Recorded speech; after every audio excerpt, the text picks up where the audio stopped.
Right, good evening everybody. Could we kick off the meeting with apologies for absence, please? Chairman, all members are present. Thank you. Are there any declarations of interest in matters before us this evening? No. If not, can we approve the minutes of the last Cabinet meeting on pages 1 to 14? Are they agreed? Agreed. Thank you. As usual, we confirm that the items of business marked Part 1, which are agenda items 5 to 7, will be held in public, and agenda items 8 to 11 will be held in private. So the first of those reports, agenda item 5, page 15 of the agenda, Gazetteer of War Memorials in the Borough. Councillor Burrows. Thank you, Leader. And this report comes to us at a poignant time when this year we are celebrating the centenary of the end of the First World War.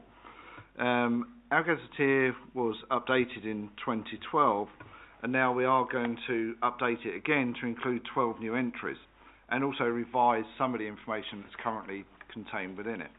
The recommendations are at the top of page 16, but I just want to say how we've come to make these additions. As part of a project undertaken by the Imperial War Museum into the centenary of the First World War, there were 10 new memorials actually identified by them, and so they are going to be added to our own register. There were 2 actually identified to the council by a local historian, and also Historic England have actually made 2 of our war memorials listed Grade 2.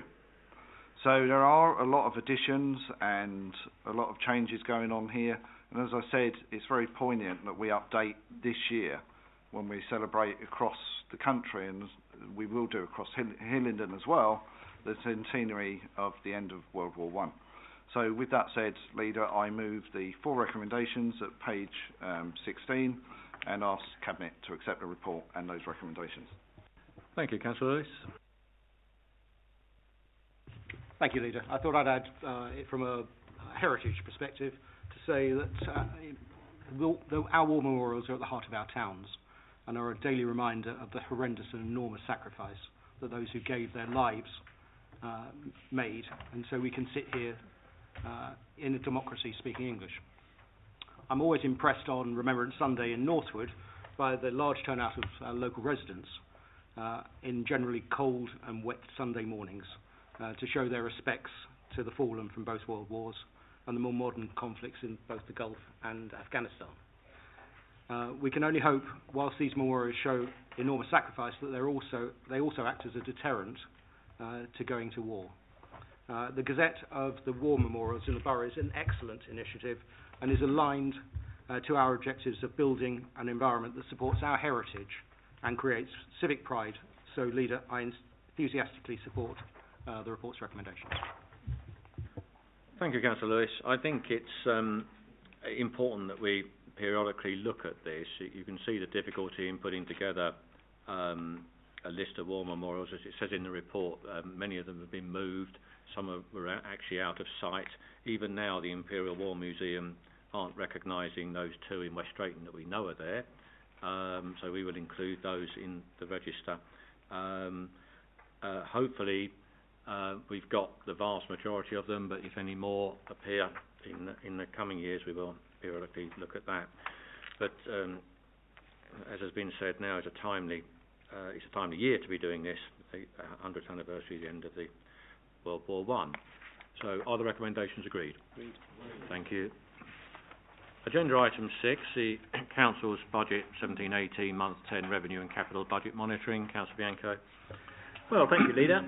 So here we are at month 10, which is January. It almost feels as though we're catching up, but of course we always remain this far behind on every month, so we aren't, in fact. But anyway, it continues to be a good news story, as you would expect, and as the financial year in this case, draws towards its close, one can see a further small improvement in the underspend that is being projected. And as you can see, also the current underspend is just short of 1.2 million, and it was improved by 90,000 this month. So that's or January, I should say.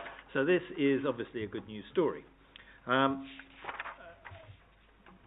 key points remain the same.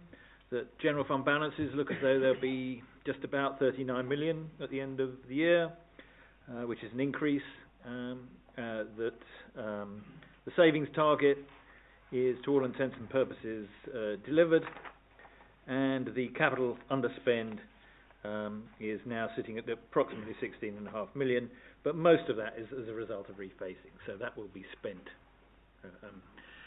Building contracts don't understand the concept of year end, so that will just sort of roll forward slightly. So it is a good solid basis upon which the budget, which we passed only a few weeks ago, can proceed for the forthcoming year.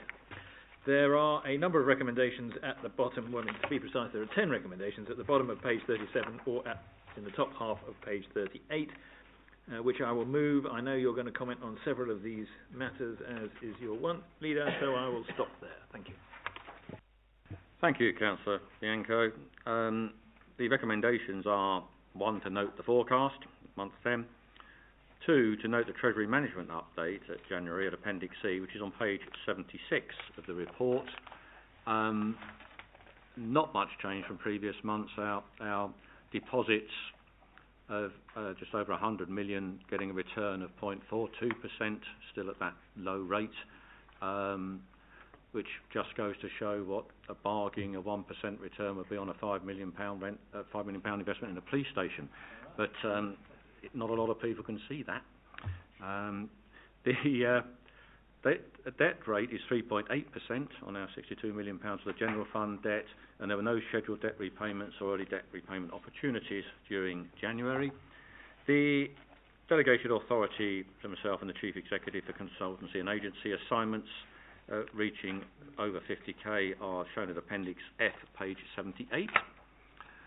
Recommendation 4 is to approve the release of £500,000 from the General Contingency Fund for 3 purposes: £448k in fly tipping costs, 44k in storm damage, and 8k to extend the opening of the winter night shelter to 31st of March. The fly tipping, we had some substantial fly tipping incidents earlier in the year on an industrial scale involving asbestos and whatever, and it cost that amount to get it cleaned up.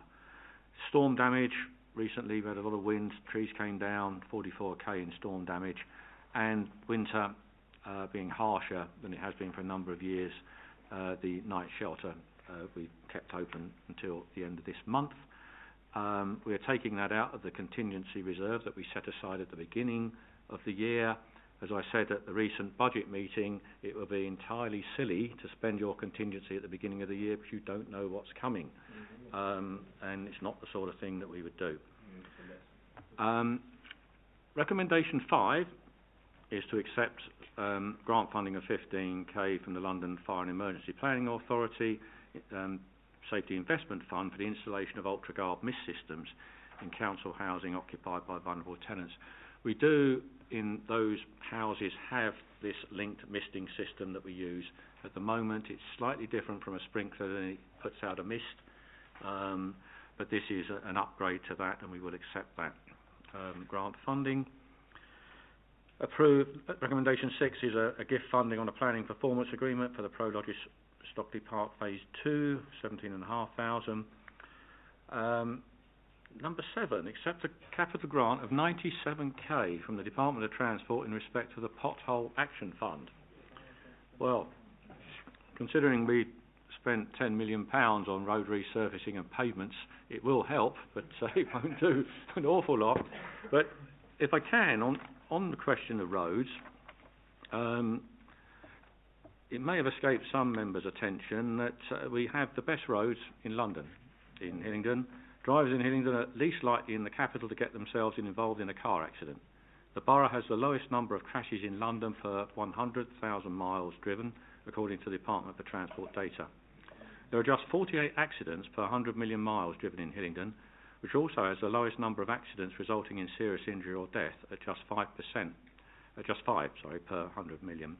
On average, London boroughs experience 166 crashes per 100 million miles, with Hounslow 93, Harrow 117, Ealing 135, and Brent 165.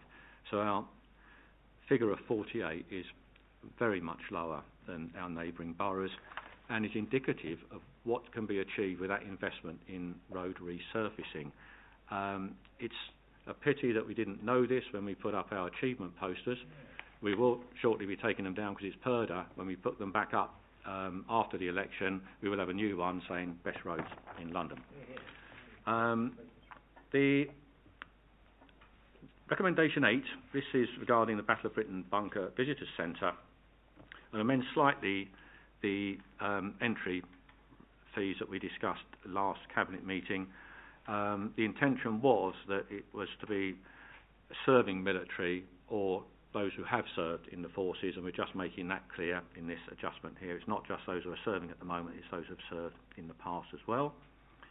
Recommendation 9 is to agree to waive the fees currently in place of child burials with effect from March 18. This again came up at the recent budget meeting. It was something put forward by the Labour group. It makes sense, and we will do it if it makes sense. And finally, to ratify the decision taken by myself and Councillor Bianco to authorise a granting of an Agricultural Holdings Act farm business tenancy for Bourne Farm, Breakspear Road North. So they are the formal recommendations. As you say, Councillor Bianco, this is an extremely sound position to be in again the January, and an extremely sound position to be starting the new financial year in. I don't think there's a council in London that would have a better budget position at this time of year, or certainly by April. Are there any other comments? If not, are the recommendations agreed? Agreed. Thank you very much. Agenda item 7, planning obligations, quarterly financial monitoring report. Councillor Burrows. Thank you, Leader. As usual, this is our quarterly monitoring report for the S106 and S278 agreements that come into the Council. As at 31st December, the Council held 14.8 million relating to those agreements. And during the Q3, the Council has received an additional income of 2.2 and spent 255k of that money so far. I do still hold my regular monthly meetings with officers, and we do get this money spent. We've combined just recently a number of 106 agreements together in certain areas to get the best for our residents from different developments. But it does still show that developers want to come into Hillingdon, work with Hillingdon, because it's a place that they feel they should develop and be here and get more people into here, because I think nearly everybody wants to live in Hillingdon at the moment, especially after our budget last week. So, having said that, I would just say to my Cabinet members, the usual caveat, please look within your own portfolios. If there is anything that's been stuck for a while, please email me or email the relevant officers, and at my monthly meeting it will be picked up and we will passport it and we will get it spent. We don't sit on this money, we do use it, and it's used to the benefit of our residents totally. So I move the recommendation. Thank you. Thank you. The recommendation is that we note this. Is that noted? Agreed. Thank you. We now move to part 2.